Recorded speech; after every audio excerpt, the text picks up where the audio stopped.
আসসালামু আলাইকুম রহমতুল্লাহ। M K যেমন রচিত easy plus and note and shortcut সাজেশনের পক্ষ থেকে আপনাদের স্বাগত। আজকের ক্লাসে আলোচ্য বিষয় যে সমস্ত শিক্ষার্থীগণ জাতীয় বিশ্ববিদ্যালয়ের অধীনে প্রিলিমিনারি হিসাব বিজ্ঞান বিভাগ 2021 সালের পরীক্ষার্থী 24 সালে অনুষ্ঠিত হবে তাদের উদ্দেশ্যে শর্টকাট সাজেশন এবং কিছু পরামর্শ। শিক্ষার্থীগণ, আপনাদের প্রথম পরীক্ষা হবে এনজিও সাবজেক্ট। এই সাবজেক্টে আপনার দুইটা অধ্যায় অঙ্ক দেওয়া হয়েছে, 4 নম্বর অধ্যায় এবং 10 নম্বর অধ্যায়।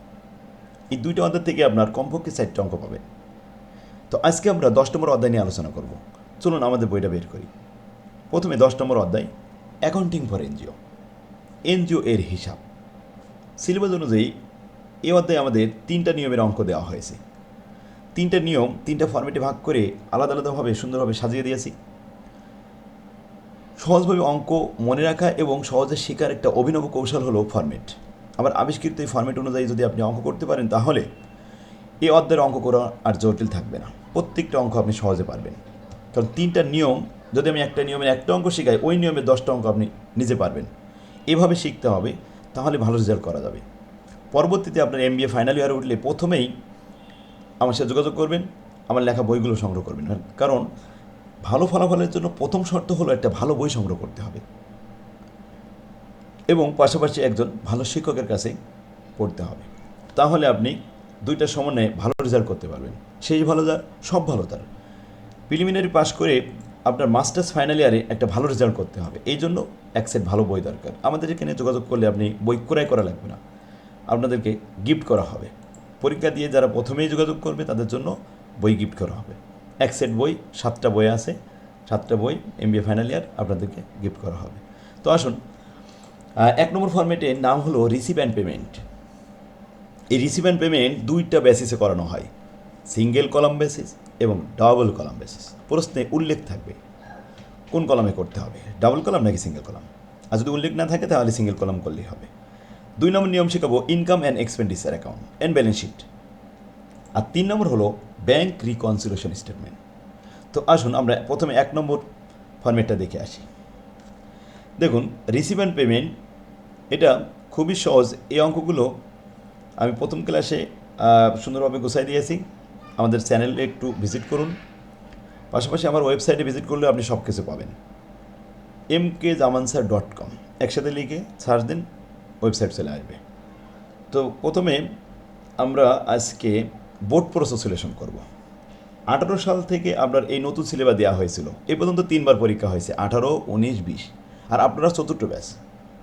18 সালে 1 নম্বর ফরম্যাট থেকে কোনো অঙ্ক আসেনি, 2 নম্বর থেকে আসছিল, 3 নম্বর থেকে আসছিল। 19 সালে এই অঙ্কটা আসছিল 1 নম্বর ফরম্যাট থেকে। তো আমরা 19 সালে প্রশ্নটা সলভ করি।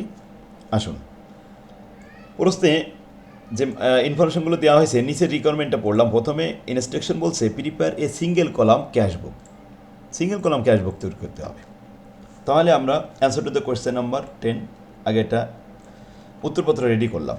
সিঙ্গেল কলামে আপনি কীভাবে তৈরি করবেন, ডেট, পার্টিকুলার্স, রেফারেন্স আর ডেবিট টাকা, এই ডেবিট সাইড। আর ক্রেডিট পাশে দেখেন ডেট, পার্টিকুলার্স, রেফারেন্স আর টাকা। ব্যাস, টাকার একটা কলাম, এই জন্য সিঙ্গেল কলাম। আর টাকার কলাম যদি 2টা হতো, একটা ক্যাশ একটা ব্যাংক, তাহলে ডাবল কলাম হতো। ডাবল কলামও করাবো, তো আগে আমরা সিঙ্গেল কলামটা করে নিই। দেখুন, যত রিসিভ আসবে সব ডেবিট পাশে বসবে, আর যত পেমেন্ট হবে সব ক্রেডিট পাশে বসবে। তো প্রথমে আমরা 1 নম্বরে দেখতে পাচ্ছি ক্যাশ ইন হ্যান্ড, হাতে এটা ব্যালেন্স ছিল 50,000 টাকা। তো এই জন্য আমাদের এটা ডেবিট পাশে লিখতে হবে, ব্যালেন্স বিডি 1 তারিখে 50,000 টাকা। 5 তারিখে বলছে রিসিভ গ্রহণ করেছি, রেজিস্ট্রেশন ফিস 5,000 টাকা। তাহলে রিসিভ করেছি, আমরা রিসিভগুলো সব কোন পাশে দিব, ডেবিট পাশে। 5 তারিখ রেজিস্ট্রেশন ফি 5,000 টাকা, ডেবিট পাশে লিখেন। 8 তারিখে বলছে পারচেজ ফার্নিচার, ফার্নিচার ক্রয় করলে টাকা পেমেন্ট করতে হয়। তো এটা পেমেন্ট পাশে 8 তারিখ লিখে ক্রেডিট পাশে লিখলাম ফার্নিচার নামে। এরপরে লেখেন, দেখেন ডিপোজিট বাই মেম্বার্স, মেম্বাররা জমা দিয়েছে। এনজিওর যে মেম্বার সদস্যগুলো আছে তারা যদি জমা দেয় তাহলে এনজিওর জন্য একটা ইনকাম, একটা রিসিভ।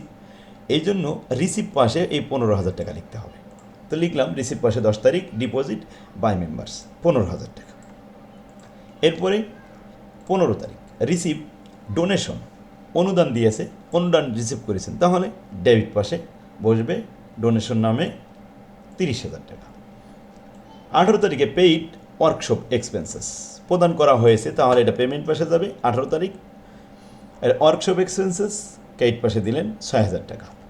তারপরে লেখেন 20 তারিখ ডিস্ট্রিবিউটেড এমসি লোন, ক্ষুদ্র ঋণ দেওয়া হয়েছে, সদস্যদের মাঝে বন্টন করা হয়েছে এমসি লোন। তাহলে ম্যাক্রো ক্রেডিট লোন, ক্ষুদ্র ঋণ বন্টন করা হয়েছে 40,000 টাকা টু মেম্বারদেরকে দেওয়া হয়েছে, এটা পেমেন্ট হয়েছে, পেমেন্ট হলে ক্রেডিট পাশে যাবে। তো ক্রেডিট পাশে আমরা 40,000 টাকা লিখেছি।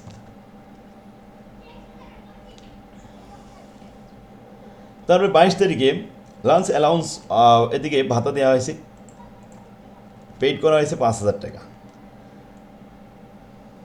22 তারিখে পেমেন্ট দেওয়া হলো 5,000 টাকা। 25 তারিখে কালেকশন এমসি লোন, সদস্যদের কাছ থেকে ক্ষুদ্র ঋণ আদায় করা হয়েছে, আদায় করলে ডেবিট পাশে বসবে, বাস রিসিভ পাশে আমরা 15,000 টাকা লিখেছি। পেইড প্রদান করা হয়েছে স্টপ স্যালারি, বেতন দেওয়া হয়েছে, বেতন দিলে তো টাকা চলে যায়, তাই পেমেন্ট পাশে বসায় দিয়েছি 31 তারিখ। এই যে স্যালারি, স্টপ স্যালারি দেওয়া হয়েছে 12,000 টাকা। আর কোনো লেনদেন নেই, ব্যাস ওকে। এখন আমরা যোগ করব, ডেবিট পাশ রিসিভ পাশটা একটু বড় হবে, এটা যোগ করে নিলাম 1,15,000 টাকা। এই 1,15,000 টাকা ক্রেডিট পাশে বসানো হলো। এরপরে মাইনাস করেন ক্যালকুলেটারে 10,000, 6,000, 40,000, 5,000 মাইনাস করেন 12,000 পর্যন্ত।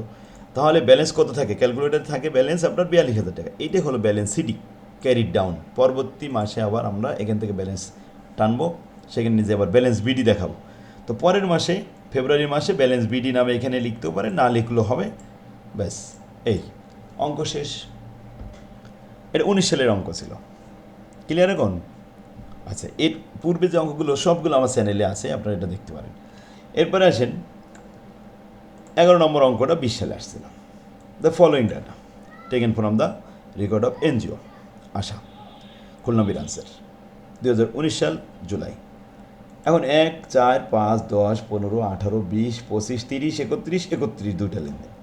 সব লেনদেনগুলো এক মাসে দিয়ে বসে প্রিপেয়ারে ডাবল কলাম ক্যাশ বুক। এবার ডাবল কলাম দেখাতে হবে, সব কিছু ঠিক থাকবে, শুধুমাত্র ক্যাশের আর ব্যাংকের কলাম আলাদা হবে, ক্যাশের একটা ব্যাংকের একটা, বাস এই হলো ডাবল কলাম। তাহলে আগের মতোই লিখলাম ডেট, পার্টিকুলার্স, রেফারেন্স, ক্যাশ টাকা এবং ব্যাংকের টাকা। আবার ক্রেডিট পাশে date, particulars, reference, cash book আর ব্যাংক বুক। এখন একটা একটা করে আমরা দেখি। প্রথমে 1 তারিখে বলছে ক্যাশ ব্যালেন্স 2,000 টাকা, 2 লাখ টাকা, অ্যান্ড ব্যাংক ব্যালেন্স 10 লাখ টাকা। তাহলে ব্যাংকের ঘরে 10 লাখ, ক্যাশের ঘরে 2 লাখ। তারিখটা হবে জুলাই মাসের 1 তারিখ, ডেবিট পাশে, রিসিভ পাশে। বুঝতে পারছেন তাই না? এরপর লেখেন 4 তারিখে donation receive, cheque and deposit into bank. Donation পেয়েছি 8 লাখ টাকা চেকের মাধ্যমে, এবং সেটা ব্যাংকে দেওয়া হয়েছে, তাহলে ব্যাংক কলামে টাকাটা বসবে। ডেবিট পাশে 4 তারিখ লিখলাম ডোনেশন, ব্যাংকের কলামে 8 লাখ টাকা। ক্যাশ পাইলে ক্যাশের কলামে লিখতাম। 5 তারিখে check issue of distribution of the rural MC loan, সদস্যদের ভিতরে লোন বন্টন করা হয়েছে, পেমেন্ট হয়ে গেছে, এটা টাকা প্রদান করা হয়েছে, তাই পেমেন্ট পাশে 5 তারিখ লিখে ক্রেডিট পাশে এখানে দেখালাম 5 লাখ টাকা। চেকের কথা বলেছিল, এই জন্য ব্যাংকের কলামে দেখানো হলো। যদি ক্যাশ বলতো তাহলে আমরা ক্যাশের কলামে দেখাতাম। 10 তারিখে check issue for MC loan distribution 4 lakh টাকা।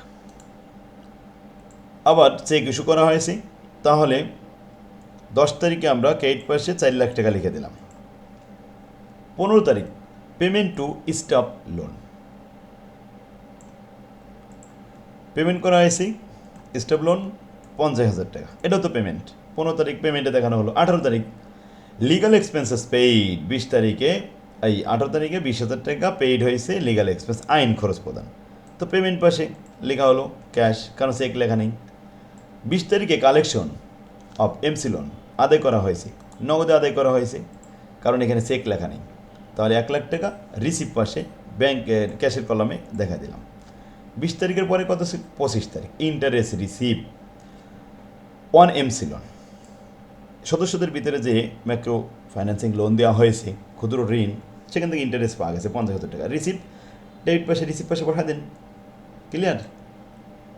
ক্যাশের ঘরে। 25 তারিখের পরে 30 তারিখ ইন্টারেস্ট অন স্টাফ লোন। এখন ইন্টারেস্ট পাওয়া গেছে, স্টাফ লোন দেওয়া হয়েছিল, সেখান থেকে তো এটা রিসিভ পাশে 2000 টাকা ক্যাশের কলামে দেওয়া হলো। 31 তারিখে স্যালারি পেইড প্রদান করা হয়েছে 80,000 অ্যান্ড ব্যাংক চার্জ 500 টাকা কেটে নিয়েছে। তাহলে স্যালারি প্রদান করা হলো 80,000 টাকা, এটা আমরা লিখলাম ক্যাশের কলামে 31 তারিখ। আর ব্যাংক চার্জ কেটে নিয়েছে, ব্যাংকের কলাম থেকে কমে যাবে 500 টাকা। 31 তারিখ প্রথমটা দুটো সেন্টেন্স ছিল ক্লিয়ার। দ্বিতীয়টা বলছে ending cash balance to be keeped 50,000 টাকা। ক্যাশে হাতে যা থাকবে এগুলো কোথায় দিতে হবে? ব্যাংকে দিতে হবে। তাহলে ক্যাশ আছে কত? এখানে বলে দিচ্ছে যে 50,000 রাখতে হবে। তাহলে 50,000 টাকা ক্যাশের থেকে উত্তোলন করে ব্যাংকে জমা দেব। প্রথমে চলেন আমরা ক্রেডিট পাশে, পেমেন্ট পাশে ক্যাশ বই থেকে টাকা উঠাই নিয়ে আসি। তো 31 তারিখ ব্যাংক লিখে ক্যাশ বইতে টাকা উঠানো হলো। ইন্ডিং ব্যালেন্স ক্যাশ ব্যালেন্স রাখতে হবে টু বি কিপ, রাখতে হবে 50,000 টাকা। 50,000 টাকা রেখে বাকিটা উঠাতে হবে। তাহলে আমরা ব্যালেন্স শিটে রাখবো 50,000, বাকিটা উঠাবো। এখন আমাদের কাজ হবে প্রথমে ক্যাশের কলামটা যোগ করতে হবে। ক্যাশের কলাম যোগ করেছি কত? 3,52,000 টাকা হয়েছে। এই 3,52,000 টাকা ক্যাশের কলামে ডাইনিং পাশে লিখলাম। লিখে ব্যালেন্স শিটই 50,000 টাকা রাখতে বলা হয়েছে, ওটা রাখলাম। রাখার পরে এবার উপরে 50,000, 20,000, 80,000 মাইনাস করলাম। মাইনাস করার পরে এই 50,000ও বাদ দিলাম। দেওয়ার পরে আমাদের ক্যালকুলেটর ব্যালেন্স থেকে 1,52,000, এই 1,52,000 টাকা উঠায় নিতে হবে। ওটাই নিয়ে ব্যাংকে জমা দিতে হবে। যদি আমরা ক্যাশের থেকে নিয়ে ব্যাংকে জমা দিই বা ব্যাংকের থেকে নিয়ে ক্যাশে নিয়ে আসি, এটাকে বলা হয় কন্টা এন্ট্রি, ওই পাশে দেখাতে হয়। তাই 31 তারিখ ক্রেডিট পাশে আমরা সিতে কন্টা, এখানে সি লিখে দিলাম 1,52,000 টাকা। এবার ডেবিট পাশে নিয়ে আসলাম 31শে জুলাই, আবার লিখলাম ক্যাশ লিখে ব্যাংকে জমা দিলাম। ক্যাশের টাকা ব্যাংকে বিবরণীতে লিখলাম নগদ জমা দিয়েছি। আর এখান থেকে ব্যাংক নামে উঠায় নিয়ে গেছিলাম, যে এটা কোথায় নিয়ে যাচ্ছে, এটা ব্যাংকে চলে যাচ্ছে। ক্লিয়ার সবাই? ব্যাস 1,52,000 টাকা আর এই 10 লক্ষ আর 18 লক্ষ আর 19,52,000 টাকা হয়েছে এখন ব্যাংকে। এই পাশে আমরা 19,52,000 টাকা লিখেছি, লিখে উপরের মাইনাস করেছি 9 লক্ষ টাকা, 9 লক্ষ আর 500 বাদ দিলে 10,51,500 টাকা থাকে। এই হলো balance sheet carried down. Clear? তাহলে আজকে আমরা 19 সাল এবং 19 সাল এবং 20 সাল দুটো অঙ্ক করলাম।